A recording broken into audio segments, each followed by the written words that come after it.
Hello guys. Guys, आज मैं फिर से आ गया हूँ आपको ये सिखाने कि इंग्लिश का न्यूज़पेपर कैसे पढ़ते हैं। तो चलिए वीडियो को शुरू करते हैं। देखिए हेडिंग लिखी हुई है यहाँ पे, UCC is not against Muslims. इसका मतलब हुआ कि यूसीसी जो है भाई वो क्या है, इज़ नॉट अगेंस्ट, यानी कि वो खिलाफ नहीं है किसके, मुस्लिम्स के। ठीक है, इतना समझ में आया। फिर लिखा है इट वॉज इवॉल्व। इट किसके लिए आया है, इसके लिए, यूसीसी के लिए। ठीक है, से बोलते हैं ना यूनियन सिविल कोड जो है, तो यूसीसी जो है भाई इसके लिए आया इट। तो इट वॉज इवॉल्व्ड। इवॉल्व का मतलब होता है दोस्तों आपके मतलब विकसित करना। ठीक है, लेकिन वॉज इवॉल्व्ड है, वॉज इवॉल्व्ड आ गया, यानी कि ये क्या है, वॉज के साथ थर्ड फॉर्म है, और ये इसका मतलब हो गया कि ये पैसिव है। इसका मतलब क्या हो गया यहाँ पे, और अच्छे से बताऊँ मैं तो, कि भाई इट किसके लिए आया था, यूसीसी के लिए। तो यानी कि यूसीसी जो है उसको इवॉल्व किया गया था, इसका ये मतलब है। इवॉल्व, इवॉल्व का मतलब बता चुका हूँ, विकसित करना। तो यानी कि यूसीसी को विकसित किया गया था विद किसके साथ, with a secular outlook. Secular दोस्तों हम उस चीज़ को कहते हैं जो कि धर्म से नहीं जुड़ी हुई। आउटलुक का मतलब व्यू, और या फिर आप कह सकते हैं दृष्टिकोण जो था।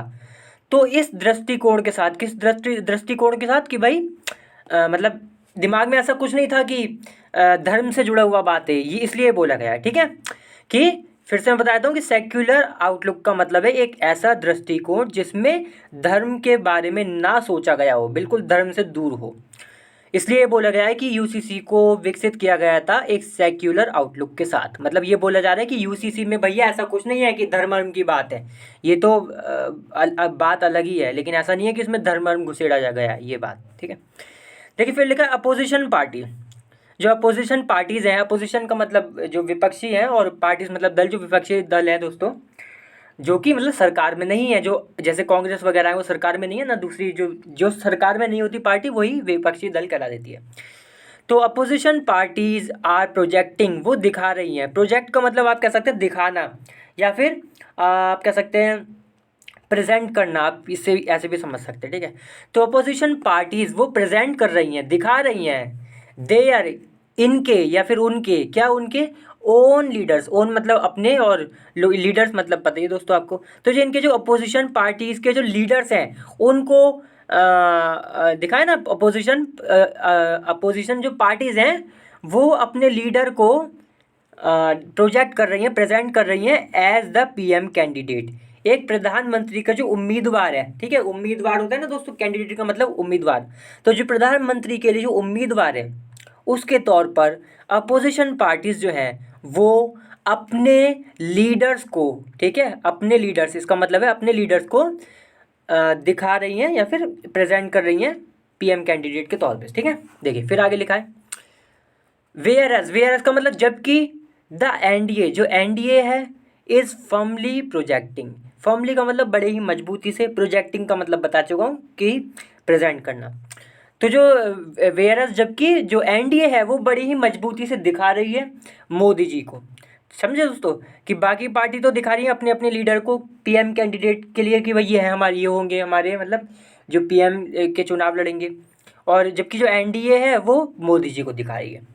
सेज रामदास अथवले। तो ये जो रामदास अथवले इन्होंने ये बात कही यहाँ से लेकर यहाँ तक। देखिए अब थोड़ा सा पढ़ लेते हैं नीचे और। देखिए गाइस, मैं थोड़ा सा कैमरा नीचे सेट कर लेता हूँ।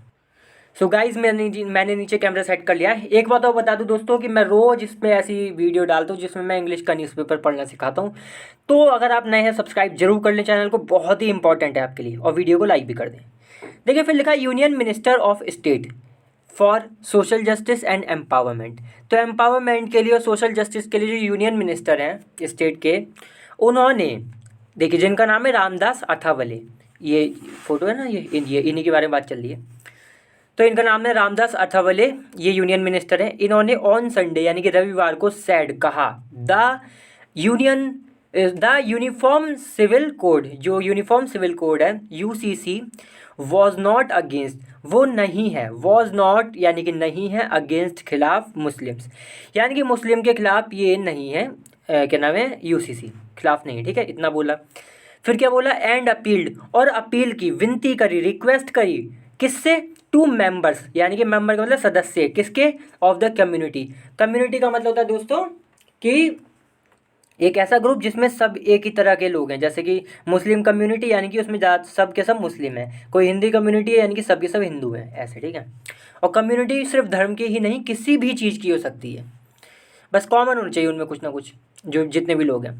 तो जितने भी ये कम्युनिटी यानी कि जो मुस्लिम कम्युनिटी है, इसके जो सदस्य हैं उनसे इन्होंने अपील करी, क्या अपील करी, नॉट टू अपोज इट, कि भैया इसको अपोज ना करें। अपोज का मतलब विरोध करना, नॉट लग गया यानी कि नहीं करें। तो इन्होंने अपील करी सारे मेंबर्स से कि भाई नॉट टू अपोज इट, कि इसको अपोज ना करें, इसका विरोध ना करें यूसीसी का, क्योंकि ये आपके खिलाफ नहीं है। देखिए फिर लिखा speaking to reporters, speaking to reporters यानी कि रिपोर्टर्स से बात करते हुए, देखा ना, स्पीकिंग, स्पीकिंग का मतलब बात करते हुए, टू रिपोर्टर्स, रिपोर्टर्स से, हेयर ही सैड, इन्होंने कहा, द यूसीसी, जो यूसीसी है, वॉज इवॉल्व्ड, उसको इवॉल्व किया गया था, यानी कि उसको विकसित किया गया था with a secular outlook. Secular outlook का मतलब बता चुका हूँ, जो कि धर्म से जुड़ा हुआ नहीं है, ऐसी ऐसे दृष्टिकोण, ऐसा व्यू, उसके साथ इसको विकसित किया गया था। फिर लिखा है आई अपील, मैं अपील करता हूँ, यानी कि मैं विनती करता हूँ, मैं रिक्वेस्ट करता हूँ, टू मुस्लिम्स, मुस्लिम्स से, not to oppose the UCC, कि भाई जो यूसीसी है उसको अपोज मत करो, नॉट टू अपोज यानी कि उसका विरोध मत करो, ही सैड, इन्होंने कहा। देखिए फिर लिखा है मिस्टर अथर्वले सैड, मिस्टर अथर्वले जो है उन्होंने सैड कहा, क्या कहा, सेवरल स्कीम्स, यानी कि सेवरल का मतलब कई सारी, तो स्कीम्स, जो कई सारी स्कीम्स हैं, कॉमा लगाए, इवॉल्व्ड, ये स्कीम्स के लिए आया है कि इवॉल्व, जिनको इवॉल्व किया गया था यानी कि जिनको विकसित किया गया था, एंड इम्प्लीमेंटेड, इम्प्लीमेंट का मतलब होता है दोस्तों किसी चीज़ को अमल में लाना। एक तो हो गया कि भाई सिर्फ कागज़ों पे कोई बात लिखी है, लेकिन उसको सच में ज़मीन पर उतार कर काम करना, उस पर सच में वो काम में आए, उसे हम अमल कहते हैं, इम्प्लीमेंट भी कहते हैं इंग्लिश में। तो वो कई सारी स्कीमें जो कि इवॉल्व की गई और इम्प्लीमेंट की गई by BJP, BJP lead national democratic alliance, NDA, जिसको हम एनडीए बोलते हैं। तो एमडीए को लेड कौन करता है, बीजेपी, इसके द्वारा इवॉल्व जो करी गई थी सारी स्कीमें, लिखा है। फिर आगे देखिए एनडीए गवर्नमेंट, यानी कि जो गवर्नमेंट है, एनडीए गवर्नमेंट एट सेंटर, केंद्र पे जो एनडीए गवर्नमेंट है जो कि बीजेपी लेड करती है, बीजेपी मतलब लीड करती है, मतलब बीजेपी मुखिया है एक तरीके से, ठीक है, ये समझे। तो इसने जितने भी, इस गवर्नमेंट ने जितने भी इवॉल्व किए और इम्प्लीमेंट करी हैं सारी की सारी स्कीम, ये बोला गया है। फिर लिखा है had been of great help, तो ये जितनी भी स्कीम है जो कि इवॉल्व करी गई थी और इम्प्लीमेंट करी गई थी एनडीए गवर्नमेंट के द्वारा, वो सारी की सारी जो कह रहे हैं ना, सेवरल स्कीम्स, मतलब कई सारी स्कीम्स जो थी, had been of great help, इसका मतलब है, हैड बीन का मतलब रही हैं यहाँ पे, और ग्रेट हेल्प का मतलब हो गया कि बहुत मददगार रही हैं इन एमियोरेटिंग। देखिए दोस्तों, अमी एमी, इसे ध्यान से पढ़िएगा, एमिलियोरेटिंग इसे ऐसे बोलते हैं, ठीक है। तो एमिलियोरेटिंग का इसका मतलब होता है, एमिलियोरेटिंग का मतलब होता है कि सुधारना। तो किस चीज़ में मददगार रही है, सुधारने में, किस चीज़ को, द हार्डशिप, हार्डशिप का मतलब होता है दोस्तों, आप कह सकते हैं खराब समय या फिर कष्ट कह सकते हैं। तो हार्डशिप ऑफ द पुअर, यानी कि जो पुअर है, जो गरीब है, उनकी जो कष्ट है उसको सुधारने में ये काफ़ी ज़्यादा हेल्पफुल रही हैं, मदद कर रही हैं। देखिए फिर लिखा है द अपोजिशन, जो अपोजिशन पार्टीज़ हैं वो कर रही थी, वर प्रोजेक्टिंग, यानी कि वो कर रही थी, समझ में आ गया, प्रोजेक्ट का मतलब मैं कई बार बता चुका हूँ। तो प्रोजेक्ट कर रही थी, प्रेजेंट कर रही थी, their respective party leaders, respective का मतलब अपने अपने पार्टी लीडर्स, यानी कि जितने भी अपोजिशन जो विपक्षी दल हैं वो अपने अपने पार्टी के लीडर को प्रोजेक्ट कर रहे थे, प्रेजेंट कर रहे थे as the prime ministerial candidate. Prime ministerial का मतलब हो गया जो प्राइम मिनिस्टर से जुड़ा हुआ है, मतलब उसके पद से जो जुड़ा हुआ है। तो प्राइम मिनिस्टर का जो पद है उसके लिए जो इनके पास जो उम्मीदवार हैं वो सब कौन है, यहाँ बोला गया है कि भाई वो प्रोजेक्ट कर रहे हैं यहाँ पे, जो इनके अपने अपने पार्टी लीडर हैं उनको प्राइम मिनिस्टर के कैंडिडेट के तौर पर ये प्रोजेक्ट कर रहे हैं, ये बोला। For the 2024 general election, general election का मतलब दोस्तों वही होता है जो केंद्र वाले इलेक्शन होते हैं ना, जिसमें इस टाइम बीजेपी की सरकार है, जो मेन सबसे बड़ी होती है वही केंद्र की, और जो जो स्टेट वाले होते हैं, मतलब पूरे इंडिया के जो होते हैं बीजेपी जिसमें, वो जनरल हो जाती है। और जो स्टेट वाले होते हैं जैसे चीफ मिनिस्टर वाले जो होते हैं वो कौन से होते हैं असेंबली, ठीक है। तो यहाँ पे जनरल की बात है, यानी कि वही 2024 में जाएंगे। तो जनरल असेंबली के जनरल इलेक्शन के लिए फिर लिखा है वेयर एज का मतलब जबकि, द एनडीए, जो एनडीए है, वॉज फर्मली का मतलब बड़ी मजबूती से, प्रोजेक्टिंग, वो प्रोजेक्ट कर रही थी, यानी कि वही दिखा रही थी या फिर प्रेजेंट कर रही थी मिस्टर मोदी को, समझो दोस्तों, कि बाकी लोग अपने अपने लीडर को प्रोजेक्ट कर रहे हैं इसके जो प्राइम मिनिस्टर के जो उम्मीदवार है उसके तौर पर, और ये जो एनडीए है वो बड़ी मजबूती से मिस्टर मोदी जी जो है हमारे उनको प्रेजेंट कर रही है। फिर लिखा द एनडीए, जो एनडीए है विल सर्टेनली, सर्टेनली का मतलब जरूर, विल मतलब आता है फ्यूचर के लिए, तो द एनडीए विल लिखा है ना, एक मिनट दोस्त। अच्छा एक बात और बता दूं कि मैं इसको यहाँ पे मैंने थोड़ा सा भूलिया, यहाँ पे ना इसे दी बोलेंगे, दा नहीं, क्योंकि ये ऐसे शुरू हो रहा है, एन डी ए आ रहा है ना, इसलिए दी बोलेंगे। तो the N D A will certainly, वो जरूर ही, सर्टेनली मतलब बता दिया मैंने कि जरूर ही विन जीतेगी द जनरल इलेक्शन, यही जो मतलब जो अगले दो प्राइम मिनिस्टर वाले जो इलेक्शन है उनको जरूर जीतेगी। क्या करते हुए, तो कॉमा लगा है, securing 325 to 350 out of 543 seats, यानी कि टोटल सीट्स कितनी होती हैं 543, उनमें से 350 या मतलब 325 से लेकर 350 के बीच सीट ये जीतेगी। सिक्योरिंग का मतलब आप ये कह सकते हैं जीतेगी, मतलब जीतेगी या फिर इसे मिलेगी, प्राप्त करेगी, ऑब्टेन करेगी भी कह सकते हैं आप, या फिर सिक्योर का मतलब कि अचीव करेगी। ठीक है, तो इतनी सीटें मिलेंगी, इतने में से जरूर मिलेंगी। ही सैड, इन्होंने ये बात भी बोली। देखिए फिर लिखा मिस्टर अथवले सैड, इन्होंने कहा, सैड मतलब कहा, आ कास्ट बेस्ड सेंसस, सेंसस मतलब दोस्तों होता है ना जनगणना जिसे बोलते हैं, वही पूरा मतलब एक तरीके से पूरी जानकारी लेना लोगों के, जितने भी लोग रह रहे हैं वो सिटीजन, जो भी जितने भी लोग रह रहे हैं एक देश में, उन सबकी जानकारी लेना, उसी को सेंसस कहते हैं, उस पूरी एक्टिविटी को करना कि भाई क्या करते हो, कितने हैं घर में, वो सब आते हैं ना। तो इन्होंने कहा कास्ट बेस्ड सेंसस वो जनगणना जो कि कास्ट के आधार पर है, should not be restricted, restricted का मतलब लिमिटेड, लिमिट रहनी चाहिए, मतलब लिमिटेड रहनी चाहिए।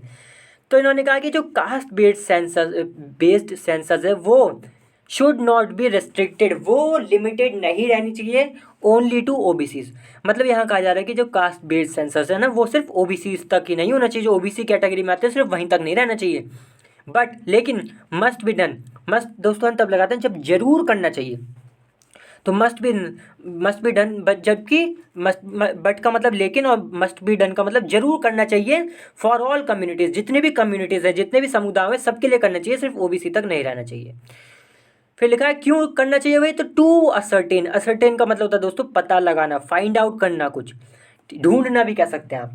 तो टू असर्टेन यानी कि पता लगाने के लिए, क्या पता लगाने के लिए, द रियल इन्फॉर्मेशन, जो असली जानकारी है, on the percentage of each cast, किस चीज़ के ऊपर जो किस चीज़ की जानकारी, ऑन द परसेंटेज यानी कि कितनी परसेंट है किस चीज़ की, ऑफ ईच कास्ट मतलब हर कास्ट जो है उसकी कितनी परसेंट है, भाई जनरल वाले जितनी भी कास्ट हैं वो सब, उनकी कितनी कितनी परसेंट में है वो, इस सब की सही जानकारी के लिए लिखा है ना, रियल इन्फॉर्मेशन, इस सब की सही जानकारी के लिए कम्युनिटीज़ जो हैं लिखा है ना मस्ट बी डन, कि भाई जितनी भी कम्युनिटीज़ है वहाँ सब में करना चाहिए कास्ट बेस, ये मतलब जो सेंसस है ये बोला गया है।